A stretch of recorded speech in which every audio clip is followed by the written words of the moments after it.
The 10th Ward, obviously, we know, being that we're still surrounded by the steel mills and the land that they occupied. Obviously, we suffered economically due to the closing of some of those steel mills. Do you see any opportunities in our community to improve the economic situation of the 10th Ward? And to include also, as a side note, do you see any opportunities in the green industry? Obviously, we're talking about buzzwords. Yeah. What are we doing to become more green in our community? Well, in terms of green, my office, in association with another number of groups, including Claretians and the CSI, the Calumet Steward Initiative, and so many other groups, have sponsored the Green Summit. And we've done this for 3 years. This past year, in 2010, we actually expanded it from a weekend to a month-long program. And there we're reminding the public or educating them about the green initiatives that exist in the 10th Ward already and those that we are pursuing. So some of the simple things that people don't realize is you can participate in environmentally conscious activities by turning your water off when you're brushing your teeth, not putting your hose on for extended periods of time even though you want the greenest grass in the neighborhood, getting a rain barrel, or putting compact fluorescent light bulbs to save energy, turning down your heat, or getting a programmable thermostat. All that is good ways and simple ways, cheap ways for a local person to benefit the environment.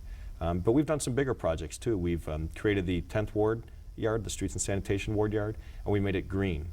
We have wind turbines that generate enough power for that facility to operate in the winter without any need for pulling off of the grid. We also have water retention ponds there, and we have solar panels to really become energy efficient. So we're not relying on the grid, the electricity, and we're not creating as many carbon dioxide emissions as we have to. There's sensor lights in there, so as a city and as a government, I think we need to talk the talk, but we need to lead by example and walk the walk. And we're doing that by creating a ward yard that is reflective of how green we can be.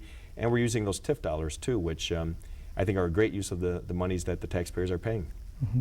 Is there anything that you feel that's in place or possibly being worked on to possibly get the younger generation involved in thinking more green and being aware that there's things out there that they can possibly aspire to do? Yeah, there are. We work closely with the grade schools in particular and the high schools. And actually, one of the high schools just outside the ward is Bowen High School, and they're made up of 4 smaller schools. Bowen has a school that's called BEST, Bowen Environmental Science Team. So we understand the importance of the environment and science, and their core curriculum focuses on science, including green. And we've worked closely with the schools to kind of present a green agenda to them. And any new facilities that come up in the ward, even the existing ones, we offer tours to the public so that people can be aware of what's going on. But quite honestly, Sam, I think that the younger folks can teach us more about being environmentally conscious because they've become more mainstream. They've learned about it from the day that they were born, where some of us older folks are getting introduced to it more in the later years. So they're probably the best stewards of that, but we've got to continue to focus on them and guide them to ensure that they remain consistent over the years. Right. Well, while we keep in mind the future generation as far as green opportunities are concerned, is there anything coming down the pike as far as green opportunities for people who might be in the job marketplace now with that might be within our community? There's everything actually. We have designated the South Chicago Community LEED, LEED, Leadership in Environmental Engineering Design. That holds neighborhoods to higher standards to be more conscious about the environment. It's not just recycling per se or energy efficient light bulbs. It's about less use of vehicles and carpooling. It's about low flow water devices. It's about less emissions on your vehicle and using hybrid cars. It's about not putting so much water back into the sewer system but having it naturally filtered into the river and lake so they're not taxing our system. But one project in particular that we're working on, which I think is a win-win, is a composting center in the East Side community. And this is a composting specifically for food waste and other organic materials. Most people don't realize it right now, but when you put your garbage in your garbage can, it's picked up by a garbage truck, but where does that go? It goes to the landfill. We don't need more landfills in the city and in the nation. We need to be more conscious about that and recycle. In particular, food products represent a large portion of the waste stream, and we've been fortunate to have a company come to the ward through our recruiting of my office and the rest of the city and to establish the Chicago Compost. And there they're going to take food scraps and basically recycle them by simply putting them under a tarp and let Mother Nature do its work of naturally degrading that material. And they're going to hire more people. They're going to keep the garbage out of the dumps and recycle it. They're going to cut down on the number of carbon dioxide emissions, and they're going to create a viable product for the community to use. And they've committed to providing free composting or soil to the local community organizations for gardens, for schools, for parks.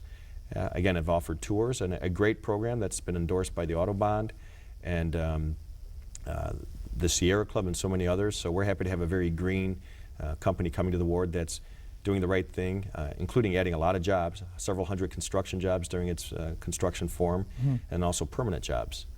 Well, that sounds great. I look forward to hearing more information about that. Thank you. Along with that, obviously, you continue to strive and work towards things that will improve our community. What are some of the areas that you feel the 10th Ward can improve on outside of that?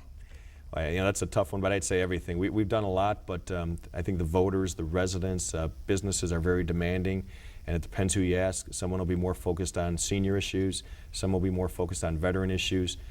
We as a local government can't necessarily place priority on all of those, but they're all important. We've done a good job of communicating. I want to continue to focus on that, but I think jobs. Although we've had several thousand jobs come into the community, we have the opportunity to do more of that.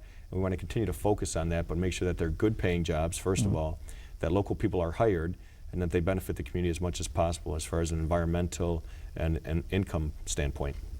Is there anything that you feel you could do better, and what actions are you taking to improve those issues that you may feel like?